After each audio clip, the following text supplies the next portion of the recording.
And then this is also different from one's sexual orientation. So sexual orientation refers to how a person identifies their physical, emotional, and romantic attachment to other people. So basically, what type of partners does that person have? What kind of people is someone attracted to?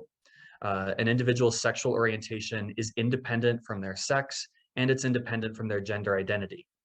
And there are a lot of terms related to sexual orientation. Asexual refers to complete or partial lack of sexual attraction or lack of interest in sexual activity with others.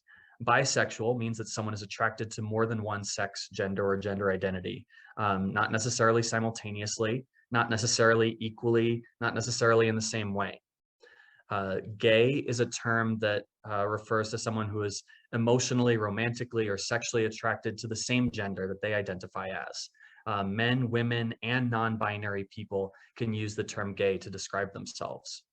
And then a lesbian is a woman, someone who identifies as female, who is emotionally, romantically, or sexually attracted to other women. This is a term that can be used by women and non-binary people.